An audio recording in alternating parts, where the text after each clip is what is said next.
Welcome to Lecture 2 of Origins of Storytelling. In this lecture, we'll address two main questions. What is a story and what is storytelling? To understand the role that storytelling plays in human life, we first need to establish what storytelling is. In defining storytelling, we are describing it, which is step one of the scientific method, observing and describing a natural phenomenon. We're going to begin our description of storytelling by looking at what it isn't. In everyday speech, the terms narrative, storytelling, and literature are often used interchangeably. However, each of these terms refers to a distinct phenomenon. Identifying the differences between them is critical to identifying the distinctive characteristics of storytelling. In the last lecture, we saw that the function of the brain is to process information. Narrative is the format that the mind uses to process information about events, be they real or imaginary. Thus, the term narrative refers to any representation of a series of interrelated events, including memories, dreams, and fantasies. The mind often records this information in a multimedia format. Our memories and dreams, for example, are a collage of images, sounds, smells, and even sensations. Storytelling, in contrast, is a behavior that involves the exchange of narratives. Thus, storytelling requires at least two people, one to tell a story and one to listen to it. Since we can't see into other people's minds, in order for us to share the narratives in our heads, we have to translate them into a medium suitable for communication. As we'll see later, this medium is usually language, but it may be supplemented with facial expression, gesture or other body movement, costume, images, sound, and music. Not all narrative is storytelling. Many of our memories, dreams, and fantasies remain private. To distinguish between the narratives in our heads and the narratives we share with others, I'll refer to shared narratives as stories. This brings us to literature. Most literature is storytelling in that it's typically shared with others and it tends to be narrative in form. An exception to this is lyric poetry. However, the term literature normally refers to written prose or verse, while storytelling includes both written and oral stories. Also, literature tends to imply written prose or verse exhibiting excellence of craftsmanship. That is, prose or verse so beautifully constructed that it's considered art. In the last few decades, literary study has broadened to include film, the graphic novel, song lyrics, and other popular forms, but the focus is still primarily on the art of the written word. So the term literature refers to artfully crafted prose and verse, while storytelling includes all stories, no matter how well or poorly crafted they are. When you tell a friend about the weird dream you had last night, the trip you took last summer, or a rumor you heard about a mutual friend, you're sharing a narrative with another person, and that is storytelling. Now that we've defined narrative, storytelling, and literature, we can better understand what a story is. A story is any narrative that is shared with others. It can be told aloud, written down, or even acted out, as in theater, TV, and film. Some stories are works of art, but many are simple accounts of events that occur in our daily lives. So when people engage in storytelling, they are sharing stories with one another. This begs the question, what exactly is a story? We can answer this question by looking at what a story is made of, that is, by looking at its structure. The fact that all stories are narratives tells us that all stories are built on a narrative framework. Narrative structure can be broken down into 5 basic components: character, events and actions, setting, sequence, and conflict and resolution. You can think of these components as ingredients, the ingredients you need to make a story. Each of these components offers clues as to what a story is. We'll look at each of them in turn. The first component of narrative is character. The essence of character is agency. Characters are agents. In psychology, an agent is defined as any entity capable of goal-directed action.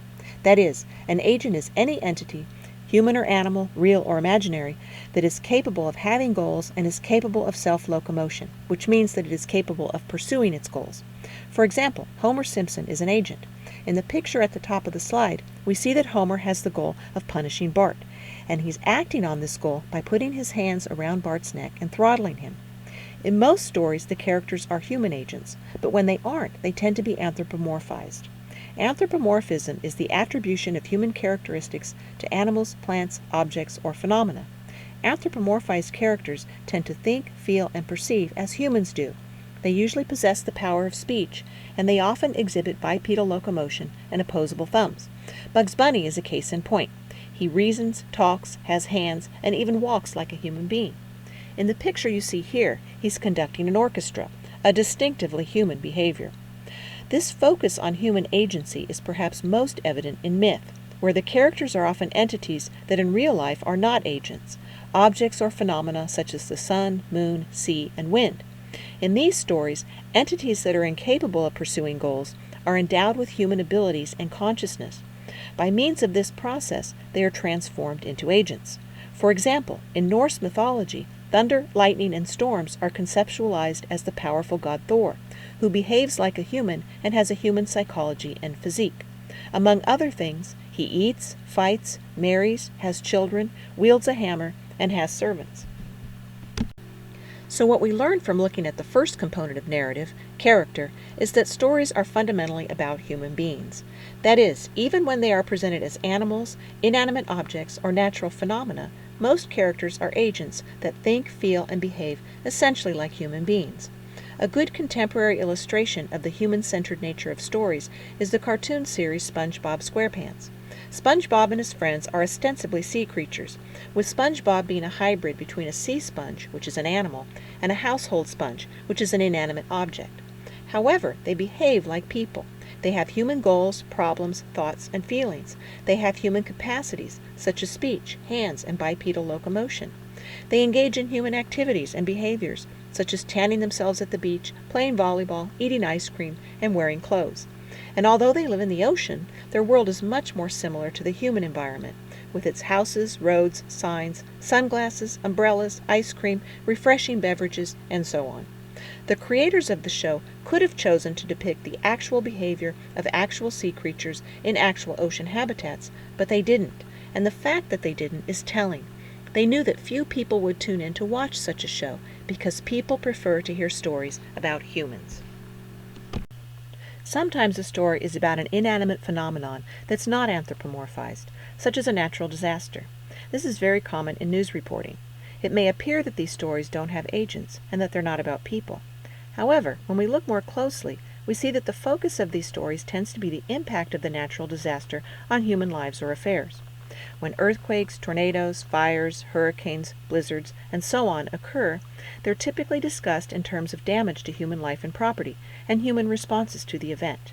News reports typically address such questions as, how many people were killed or injured? How many people are missing or homeless? How many homes, schools, and businesses were destroyed? How many homes are without electricity? What are people doing to remedy the situation? And what could people have done to prevent or prepare for this disaster? As entities that pursue goals, characters cause things to happen and respond to things that happen. This brings us to the next component of narrative structure, events and actions. Of all the components of narrative, these are perhaps the most fundamental. In a narrative, something happens. An event occurs or an action is performed that precipitates a subsequent series of events. An event is defined as a change in the state of affairs, and an action is an event caused by an agent. An example of an event would be an earthquake rattling a window and causing it to shatter. An example of an action would be a kid throwing a ball at a window and causing it to shatter. In each case, the result is the same. The window is shattered, but the causes are different. In the first case, the cause is an inanimate force, the earthquake, while in the second case, the cause is an agent, the kid. The third component of narrative structure is setting. Story events and actions occur in time and space. Thus, setting can be thought of as the set of environmental conditions under which the action of the narrative takes place. For example, The Wizard of Oz takes place, in part, in Depression-era Kansas. Life of Pi takes place on a lifeboat in the middle of the ocean. And James and the Giant Peach takes place inside a mutant piece of fruit. As these examples suggest, setting has several dimensions: temporal, physical, and social. The temporal dimension of setting includes anything having to do with time, such as the time of day or year that the story action takes place. For example, a story event may take place at night, in the winter, at Christmas time, as you see in the picture of the Great Hall at Hogwarts. Story actions also take place within a certain time frame. A story might unfold over a period of years, as in Harry Potter or Downton Abbey, or it might take place in a single day, as in the television series 24. Stories may also be set during a specific historical period. For example, Downton Abbey takes place in the years immediately preceding and following World War I, while The Scarlet Letter takes place in 17th century New England. The physical dimension of setting includes such things as the geographical locations where the story events take place, the topographical, architectural, or other physical features of those places, the objects in those places and their locations relative to one another, and physical forces such as gravity and friction. For example, The Hobbit and the Lord of the Rings trilogy take place in Middle-earth. As illustrated by the map you see in the slide, Middle-earth has distinctive topographical features, such as mountains, forests, rivers, and cities, and these features occupy specific points in space. The permanence of points in space may seem obvious, but it's not always the case. At Hogwarts, for example, the staircases reposition themselves periodically. Here, setting is used to show that Hogwarts is a magical place, a place where the laws of physics and biology do not always apply. We see other distinctive physical features of Hogwarts in the picture of the Great Hall you see in the slide. The architecture, lighting, seating arrangements, holiday decorations, and the magically simulated snowfall. The physical dimension of setting thus encompasses everything from atmosphere and topography to the objects and forces that occupy them. Because the physical environment typically includes people, setting also has a social or cultural dimension, which includes such human-generated phenomena as laws, ideology, religious beliefs, values, morals, and manners. In Downton Abbey, the social dimension of setting, in this case, an aristocratic agrarian system colliding with rapid industrialization and technological change, drives much of the action. As Downton Abbey illustrates, setting is not just a container for events and actions to occur in. Setting determines the events and actions that can occur in the story. For example, in Little Red Riding Hood, the forest setting shapes the action by making it possible for the wolf attack to happen. One of the physical characteristics of forests is wild animals, so by traveling into the woods, Little Red Riding Hood puts herself in danger of being attacked by a wild animal. To look at it another way, if Little Red Riding Hood hadn't gone into the forest, she wouldn't have been attacked by a wolf, and there would be no story. Another feature of forests is that few people live in them, so there's no one around to prevent Little Red Riding Hood from being attacked. Interestingly, this same setting is instrumental in her rescue. This is because the forest is a source of firewood, so woodcutters periodically travel into the forest to chop wood.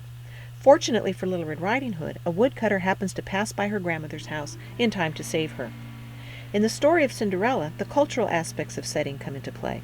Cinderella wants to go to the ball, but she can't because of the rules of her society. According to these rules, only members of the wealthy upper classes are allowed to attend royal balls. There's an implicit dress code and standard of living that must be met. Guests are expected to wear fine jewels and expensive clothing. They're expected to arrive in fine carriages drawn by equally fine horses and attended by servants. People who work for a living, especially people who do manual labor, wear rags, and do not wash regularly, are not admitted. The fourth component of narrative structure is sequence. Sequence refers to the temporal and causal links between actions and events. Story events and actions occur in order, that is, in a sequence. Sometimes narrators invert this order, starting in the middle of the story and using flashbacks to relate earlier events, or starting at the end and working backwards, as in the famous Backwards episode of Seinfeld. But regardless of the order in which the narrator presents the story events, those events have an underlying chronological order. First event A happened, then event B, then event C, and so on. When story events are narrated out of order, we rearrange them in our heads to put them in the right order. Story events and actions also have a distinctive causal order. A causes B to happen, B causes C, C causes D, and so on. The chronological structure of narrative echoes our experience of events in time, which is linear or sequential. The causal structure of narrative echoes the way we make sense of events in the world. We tend to understand events and actions in terms of their causes. That is, when something happens, we assume that something caused it to happen, and we try to identify that cause. The story of Jack and the Beanstalk is a case in point. At the end of the story, 3 key events occur. The giant gets killed, the beanstalk breaks and crashes to the ground, and Jack chops frantically at the base of the beanstalk. There's only one chronological and causal order in which these events make sense. First, Jack chops the beanstalk with an axe, which then causes the beanstalk to break and fall, which then causes the giant, who is on the beanstalk, to fall and die. The fifth component of narrative structure is conflict and the resolution of conflict. Most writers and literary scholars agree that a story without conflict is not a story, or at least not a good one. A good illustration of this point is provided by the following thought experiment. Imagine this as a story. George wants someone to love. He walks into a room and meets Eloise. He loves her and is happy. Clearly, that's not a story. There's desire, but no obstacle, and without an obstacle, there's no conflict. As this example indicates, conflict arises out of agency, or goal-directed action. Conflict occurs when a character is pursuing a goal and encounters an obstacle to the attainment of that goal. In other words, an obstacle is a problem that must be solved in order for the goal to be achieved. For example, Cinderella wants to go to the ball, but her lack of appropriate clothing and transportation prevents her from doing so. Thus, in order to attain her goal of going to the ball, Cinderella must solve these problems, or someone, such as her fairy godmother, must solve them for her. In short, the essence of conflict is problem solving, and since characters tend to be human or anthropomorphized agents, we can further specify that the conflicts in narrative are rooted in human problems and human problem solving. The outcome of the main story conflict is known as the resolution. Resolution is the answer to the question, did the main character, or protagonist, manage to solve the problems that were preventing him or her from attaining the desired goal? For example, in The Lord of the Rings, the goal of the main character, Frodo, is to destroy the ring in order to prevent Sauron from taking over Middle-earth. This goal is repeatedly thwarted by a variety of obstacles, providing the main conflict of the story. Ultimately, however, Frodo manages to get the ring into the fires of Mordor, thereby accomplishing his goal of destroying it. The problem is solved, the conflict is resolved. Thus, to identify the resolution of a story, you can simply ask whether the protagonist attains his or her main goal. Some examples are, does Dorothy make it back to Kansas? Does Harry Potter defeat Voldemort? Does Gatsby get Daisy? Does Hamlet kill his uncle and reclaim the throne? Sometimes, as in Hamlet, the main character fails to attain his goal, so the resolution is a negative one. This is the basic difference between classical comedy and tragedy. In comedy, the protagonist succeeds in attaining his or her goal, resulting in a positive resolution to the story. And in tragedy, the protagonist fails to achieve his or her goal, resulting in a negative resolution to the story. The cartoon shown in this slide provides a simple illustration of the goal-oriented nature of narrative. In the first frame, we see that the girl has a conflict. That is, she has a goal and has encountered an obstacle to that goal. Her goal is to stay dry, and the obstacle to this goal is the fact that it's raining. As she's walking along, a solution to the problem presents itself. Take the boy's umbrella. This action is implied in the second and third frames. The girl successfully appropriates the boy's umbrella, thereby resolving her conflict. However, the resolution of her conflict creates a conflict for the boy. As we see in the second frame, he shares her goal of staying dry. But as we see in the last frame, he now has an obstacle to that goal. No umbrella to keep him dry in the pouring rain. The story ends there, leaving us to wonder whether the boy solves his problem or not. Now that we've looked at all the components of narrative structure, we have a better idea of what a story is. What do we get when we put all these components together? We get a representation of a human agent pursuing a goal under a specific set of environmental conditions, encountering problems in the course of pursuing that goal, and devising and implementing solutions to those problems. If you think this sounds a lot like human life, you're right. A story is a representation of human experience. A story isn't simply a representation of human experience, it's a simulation of human experience. Characters, for example, simulate human beings, especially human psychology. This is perhaps most evident in the way we respond to characters. We respond to them as if they had human minds. For example, we assume that they have thoughts, beliefs, desires, feelings, values, opinions, memories, dreams, and so on, just like we do. And we respond emotionally to them as if they were actual human beings. We like some characters and dislike others. We feel sad when a character we like dies. We experience fear when a character is in danger, and we get angry when a character does something unjust or immoral. Action, in turn, simulates human behavior, and events simulate things that happen or could happen in the human world. Setting simulates the environmental conditions under which actions and events occur, and sequence simulates our linear experience of time and our causal understanding of actions and events in the world. Conflict simulates human goals, possible obstacles to goals, and possible ways of surmounting those obstacles, and resolution simulates the outcome of conflict. In short, stories are virtual experiences. Characters are virtual human beings, events are virtual happenings, actions are virtual behaviors, settings are virtual environments, sequence is virtual time and causation, and conflicts are virtual problems. True stories, such as Apollo 13, simulate actual experiences. Fictional stories, on the other hand, simulate possible experiences. Fictional stories pose the question, what might happen if? Some possible experiences are highly plausible. For example, the Big Bang Theory poses the question, what might happen if you lived or worked with someone who had Asperger's syndrome, in this case Sheldon Cooper? What would it be like to be this person's roommate, friend, or girlfriend? The series is fictional, but it simulates an experience that many of us could have, or may have had. At the other end of the spectrum, some possible experiences are highly implausible. Kafka's story, The Metamorphoses, is a case in point.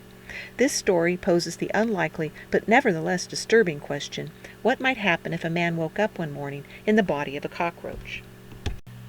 Most of the possible experiences related in fictional stories have a combination of plausible and implausible elements. For example, Jurassic Park poses the question, what might happen if humans and dinosaurs lived at the same time? The True Blood series poses the question, what might happen if vampires, witches, shapeshifters, werewolves, and other supernatural beings actually existed and lived among us?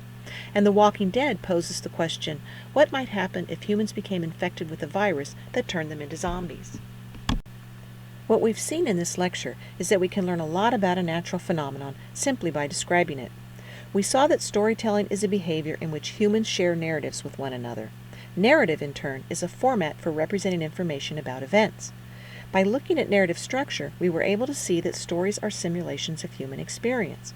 This raises the question, why do humans share simulations of human experience with each other? We'll address this question in the next lecture.